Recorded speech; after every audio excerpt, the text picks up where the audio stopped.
Hi guys, మేమైతే రీసెంట్గా ఈ పృథులాగిరి లక్ష్మీ నరసింహస్వామి టెంపుల్కి వెళ్ళామండి. ఈయన మా అమ్మ వాళ్ళ ఇంటి ఇలవేల్పు. ఖచ్చితంగా సంవత్సరానికి ఒక్కసారైనా వెళ్తారు ఈ టెంపుల్కి. నేనైతే 15 ఇయర్స్ తర్వాత అయితే ఈ టెంపుల్కి వెళ్ళానండి. అంటే ఇంకా నాకు కుదరలేదు ఎప్పుడు వచ్చినా కూడా. ఈసారి ఇంకా మా అమ్మ వాళ్ళకి మొక్కు ఉంటే వీళ్ళతో కలిసి అయితే వెళ్ళాను. ఈ టెంపుల్ ఎక్కడుందంటే ప్రకాశం జిల్లాలోని మర్రిపూడి మండలంలో ఉందండి. ఈ టెంపుల్ని పొదిలికొండ టెంపుల్ అని కూడా అంటారు. మనకి మర్రిపూడి నుంచి కూడా దగ్గరే ఈ టెంపుల్, పొదిలి నుంచి దగ్గరే. ఇంకా మేమైతే టెంపుల్కి చేరుకున్నాక ఇక్కడ మీరు ఆటోల్లో కానీ కార్లలో కానీ వెళ్ళడానికి దారి ఉంది. అదైతే కొంచెం కొత్త వాళ్ళైతే జాగ్రత్తగా వెళ్ళాలి. మేమైతే మెట్ల దారి నుంచే వెళ్తున్నాము. ఫస్ట్ నుంచి మేము నడిచే వెళ్ళడం అలవాటు, అందుకని నడిచే వెళ్తున్నాము. ఇక్కడ చూసినట్లయితే మీకు మెట్లు కూడా ఇవి మెట్లు కాదు, పురాతన కాలంలో స్వామివారు వెలిసినప్పుడు కొండపైన నడక మార్గం అన్నమాట. అవి కూడా గతుకులుగా అంతేమీ మెట్లులాగా అయితే ఉండవు, కొంచెం కష్టంగానే ఉంటాయి. అలవాటు లేని వాళ్ళు అయితే జాగ్రత్తగా నడవాలి.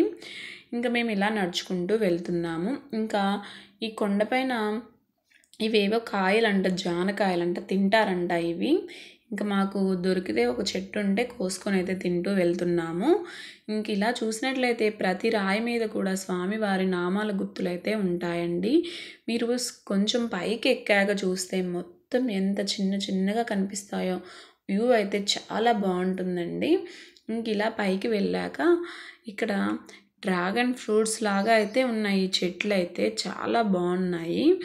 ఇంక ఇలా పైకి వెళ్ళాక ఇక్కడ ఒక చోట స్వామివారికి నెయ్యి పోసే రాయి ఉంటుందంట. ఆ రాయి మీద నెయ్యి పోయాలంట.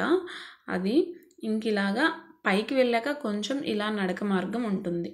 ఇంక ఇలా మొత్తం లోపలికి వెళ్తే ఇలాగ ఉంటుందండి పైన. ఇదైతే కోనేరు. మనం ఇక్కడే తలనీలాలు సమర్పించాక స్నానం చేయాలి. ఇంకైతే లోపలికి ఎంటర్ అయ్యామండి. మేము మా చిన్నప్పుడు వచ్చినప్పుడు అయితే ఈ సత్రాలు అవేమి కట్టివ్వలేదు. మేము చెట్ల కింద పొదల్లో అయితే పొంగళ్ళు నైవేద్యంగా పెట్టుకునే వాళ్ళం. ఇప్పుడైతే ఏ క్యాస్ట్ వాళ్ళు ఆ క్యాస్ట్కి సపరేట్గా సత్రాలు అయితే కట్టించుకున్నారు.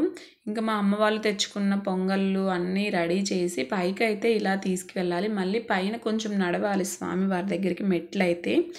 మేమైతే చిన్నప్పుడు ఈ రూట్ని అయితే వెళ్ళాము. ఇది కొత్తగా మెట్లు కట్టారంట. ఇంకా ఈ విధంగా పైకి వెళ్ళేసి కొంచెం మెట్లు ఇలా ఈ విధంగా ఎవరికైనా మొక్కుబడి ఉన్నవాళ్ళు ఈ విధంగా పూజించుకుంటూ వెళ్తూ ఉంటారు. మధ్యలో హారతి కర్పూరం బిళ్ళలు కూడా పెట్టి వెలిగించి వెళ్తూ ఉంటారు. ఇది వచ్చేసి పొదుల నుంచి వచ్చే రూట్ అంట. చూసారా, పైన నుంచి వ్యూ మటుకు చాలా అద్భుతంగా ఉంది. ఇంకా గుడిలోకి అయితే ఎంటర్ అయ్యామండి. ఇలాగ మొత్తం అయితే 3 ప్రదక్షిణలు చేశాక ఆ పొంగలి కుండ తల మీద పెట్టుకొని 3 ప్రదక్షిణలు చేయాలి. తర్వాత ఇంకా మనం లోపలికి వెళ్ళి ధ్వజస్తంభం దగ్గర మనం తెచ్చుకున్న పొంగలన్నం నైవేద్యంగా స్వామివారికి ఇక్కడ పెట్టి చూపించాలి.